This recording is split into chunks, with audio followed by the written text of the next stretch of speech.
Now, a lot of you may have been doing academic writing up until this point where you had citations, endnotes, or footnotes that you would put in your document, and that would show where the information came from. Well, in journalism, we use attribution. Now, attribution really shows where the expertise comes from. So who is this person that gave us information, or what document, or what website? Why should this convey to us some level of experience that would allow us to trust it? Basically, you know what opinions are like. And a journalist's opinion really doesn't mean much to the reader of the story. It's the sources who provide the opinions that mean something, the expertise. We need to know what makes that source have expertise so that we can trust the information that they're providing to us. So attribution basically tells us this.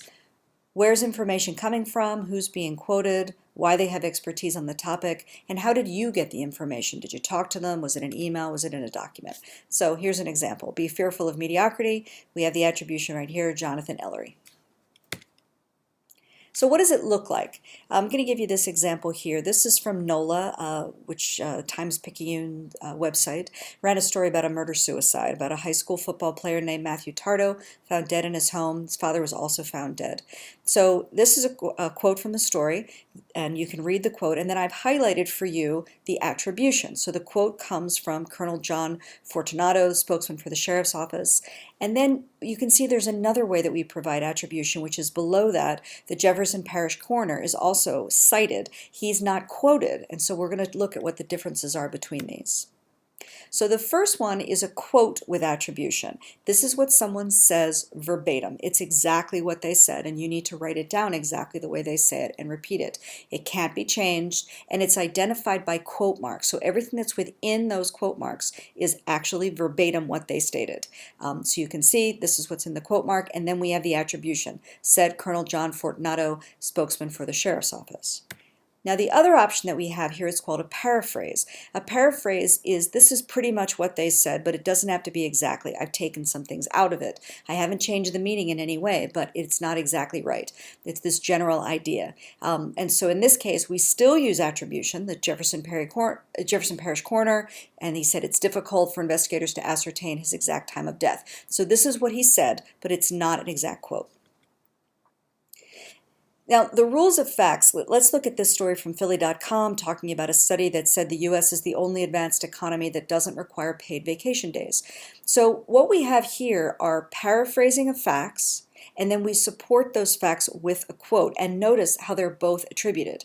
So the report released Friday by the Center for Economic and Policy Research, that's the attribution, and it gives us this factual information. And then we get a supporting quote with attribution. Relying on businesses to voluntarily provide paid leave just hasn't worked, comma, said John Schmidt, senior economist and co-author of the report. Now, if you didn't see it, you need to attribute it. Remember, the truth is a slippery slope. So even if you saw someone what you think is jumping off a fourth floor ledge, you're not sure. Did he jump? Did he get pushed? Did he fall? So even when you see it, we still need to attribute it, and we need to get it from expert sources. So just because there's someone standing on the street corner there who sees this happen doesn't necessarily make them an expert. We get law enforcement officials, we get people who are real qualified eyewitnesses to things. Now, citing attribution on the first reference of the person that you are attributing, you use their full name and their title, and then other important qualifiers to show their expertise. So in this case, we had, the earlier example, we had the gentleman's name, we had the fact that he was the coroner. That's significant, we need to know that. Second reference, we're gonna just have last name, and we may have some additional details. So, he lives in the neighborhood or whatever it might be. We attribute once per paragraph, so we don't have to attribute 3 or 4 times in a paragraph, and really your paragraph should only be about 1 sentence anyway, so you're not going to have much time to do more than 1 attribution.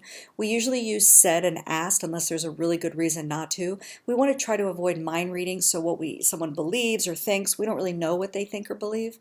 And then the quote marks identify the quote. So remember, everything that's in a quote mark is an actual authentic verbatim quote, and punctuation marks go inside of those quote marks. So here's an example. She went on vacation, comma. So notice how this sentence is structured with a quote. The quote mark opens the quote. We have the full sentence of the quote, but it doesn't end with a period. It ends with a comma, close quote, and then the attribution. He said with a period. Remember that the attribution goes after the first sentence of a quote. Now we use a comma to set off someone's hometown or their age. You can see this example right here. She went on vacation, comma, close quote, Mary Tucson, Tuckahoe, New York, said. She got back yesterday, period, end quote. So notice when we have the second sentence in a quote like this, when the second sentence ends, that's where we put the actual period.